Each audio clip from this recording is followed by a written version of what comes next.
حضرت سفیان بن عبداللہ ثقفی رضی اللہ تعالیٰ عنہ بیان کرتے ہیں، میں نے عرض کیا، اے اللہ کے رسول صلی اللہ علیہ وسلم، مجھے اسلام کے متعلق کوئی ایسی بات بتائیں کہ میں اس کے متعلق آپ کے بعد کسی سے نہ پوچھوں، اور ایک روایت میں ہے آپ کے سوا کسی سے نہ پوچھوں۔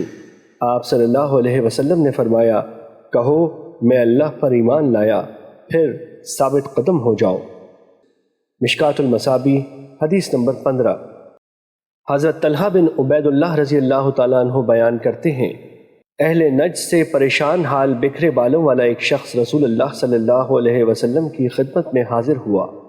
ہم اس کی آواز کی گنگناہٹ سن رہے تھے، لیکن ہم اس کی بات نہیں سمجھ رہے تھے، حتیٰ کہ وہ رسول اللہ صلی اللہ علیہ وسلم کے قریب ہوا اور وہ اسلام کے متعلق پوچھنے لگا، تو رسول اللہ صلی اللہ علیہ وسلم نے فرمایا، دن اور رات میں 5 نمازیں۔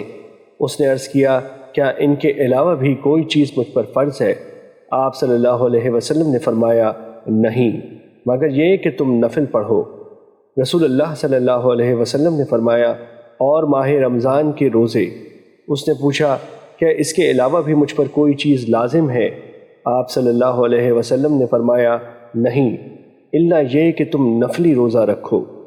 راوی بیان کرتے ہیں، رسول اللہ صلی اللہ علیہ وسلم نے اسے زکوٰۃ کے متعلق بتایا تو اس نے کہا، کیا اس کے علاوہ مجھ پر کوئی چیز فرض ہے؟ تو آپ صلی اللہ علیہ وسلم نے فرمایا، نہیں، الا یہ کہ تم نفلی صدقہ کرو۔ راوی بیان کرتے ہیں، وہ آدمی یہ کہتے ہوئے واپس چلا گیا، اللہ کی قسم میں اس میں کسی قسم کی کمی بیشی نہیں کروں گا۔ تو رسول اللہ صلی اللہ علیہ وسلم نے فرمایا، اگر اس نے سچ کہا ہے تو وہ کامیاب ہو گیا۔ مشکوٰۃ المصابیح حدیث نمبر 16۔